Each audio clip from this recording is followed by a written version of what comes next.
اعوذ باللہ من الشیطان الرجیم، بسم اللہ الرحمن الرحیم۔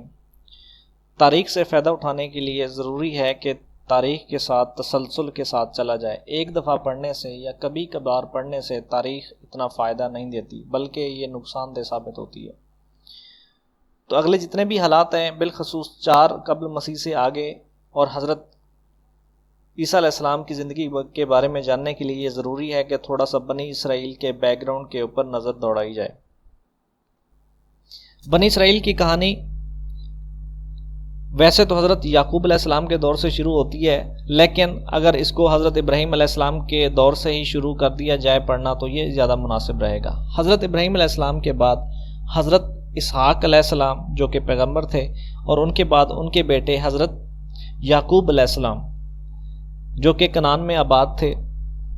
حضرت یعقوب علیہ السلام کا لقب اسرائیل تھا، اور ان کی جتنی بھی اگلی نسل چلی انہیں بنی اسرائیل کہا گیا، اور یہاں سے ان کے قوم قبیلے کی تاریخ شروع ہوتی ہے۔ حضرت یعقوب علیہ السلام کے بعد ان کے بیٹے حضرت یوسف علیہ السلام کا دور آیا جو کہ پیغمبر تھے، اور ان کے دور میں یہی بنی اسرائیل کنعان سے منتقل ہو گئے مصر میں، اور کافی عرصے تک وہیں مقیم رہے۔ حضرت یوسف علیہ السلام کے بعد مصریوں نے ان کو غلام بنا لیا اور وہ غلامانہ زندگی گزارنے لگے۔ تقریباً 1200 سے 1300 قبل مسیح کے دوران اللہ نے حضرت موسیٰ علیہ السلام کے وسیلے سے ان کو مصریوں کی غلامی سے نجات دلائی اور فلسطین کنعان میں آ کر آباد کرایا، لیکن یہاں پر ان کو حکومت نہیں ملی۔ کچھ عرصہ ایسے رہنے کے بعد، تقریباً 200 سال 300 سال ایسے رہنے کے بعد، 1000 قبل مسیح کے دوران حضرت داؤد علیہ السلام کے دور میں انہیں مضبوط حکومت ملی، اور یہ ان کے عروج کا دور تھا۔ حضرت داؤد علیہ السلام پیغمبر تھے اور ان کو اللہ نے کتاب دی ہوئی تھی۔ حضرت داؤد علیہ السلام کے بعد حضرت سلیمان علیہ السلام نے ٹیمپل تعمیر کیا، اور یہ بھی ان کے عروج کا دور تھا۔ حضرت سلیمان علیہ السلام کے بعد بنی اسرائیل ٹوٹ پھوٹ کا شکار ہو گئے، نظم و ضبط کو چھوڑ دیا، اور بہت سارے پرابلم کی وجہ سے یہ زوال میں تسلسل کے ساتھ جانے لگے۔ دوسرے لوگوں نے ان کے اوپر حملے شروع کر دیے، اور آخر کار ان کی حکومتیں ٹوٹتے ٹوٹتے ختم ہو گئیں اور دوسروں کا قبضہ ہو گیا،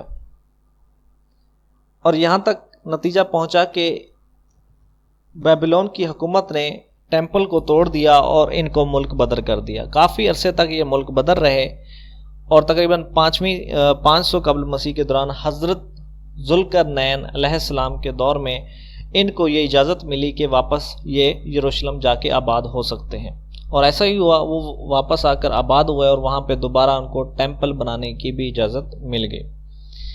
تب سے لے کے اب تک ان کو دوبارہ مضبوط حکومت نہیں ملی۔ یہ جب بھی رہے یا تو فارسیوں کے ماتحت رہے، یا یونانیوں کے، یا رومیوں کے، یا مصریوں کے، انڈیپینڈنٹ انہیں حکومت دوبارہ حضرت داؤد علیہ السلام اور حضرت سلیمان علیہ السلام کے بعد انہیں نہیں ملی۔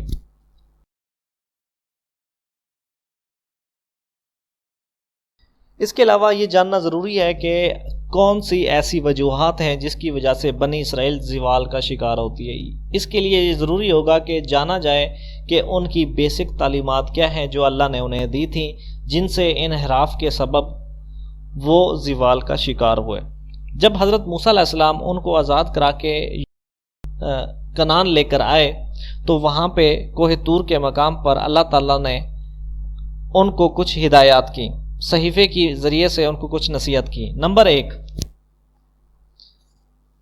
کہ شرک نہیں کرو گے، کہ کسی بھی صورت میں اللہ تعالیٰ کے ساتھ شرک نہیں کرنا۔ دوسری نصیحت جو اللہ نے بنی اسرائیل کو کی وہ یہ کہ اللہ کی کسی بھی صورت کا تصور نہیں کرنا، اور نہ ہی اللہ کو کسی بھی صورت میں کنورٹ کرنا ہے، اس کی صورت بنانی ہے، شکل و صورت، یا اس کا کوئی مجسمہ بنانا ہے، کیونکہ اللہ کا کوئی مجسمہ نہیں ہے۔ تیسری نصیحت یہ کہ اللہ کا جھوٹا نام نہیں لوگے یا جھوٹی قسم نہیں کھاؤ گے۔ چوتھی نصیحت یہ تھی کہ ایک دن عبادت کے لیے مخصوص ہوگا اور اس میں مقدس طریقے سے عبادت کی جائے گی، دنیاوی معاملات نہیں ڈیل کیے جائیں گے۔ پانچویں نصیحت یہ تھی کہ اپنے والدین کی عزت کرنی ہے اور احترام کرنا ہے، ان کے ساتھ اچھا سلوک کرنا ہے۔ چھٹی نصیحت یہ تھی کہ قتل نہیں کرنا۔ ساتویں نصیحت یہ تھی کہ زنا نہیں کرنا۔ آٹھویں نصیحت یہ تھی کہ کسی کی چوری نہیں کرنی۔ نویں نصیحت یہ تھی کہ کسی کی جھوٹی گواہی نہیں دینی۔ اور 10ویں نصیحت یہ تھی کہ کسی سے حسد اور لالچ نہیں کرنا کہ اس کے پاس اتنا مال و دولت عزت کیوں ہے اور ہمارے پاس کیوں نہیں۔ یہ 10 وہ پوائنٹس تھے جو بنی اسرائیل کا مغز ہے، جو ان کی بنیاد ہے، جو اللہ کا حکم بھی ہے۔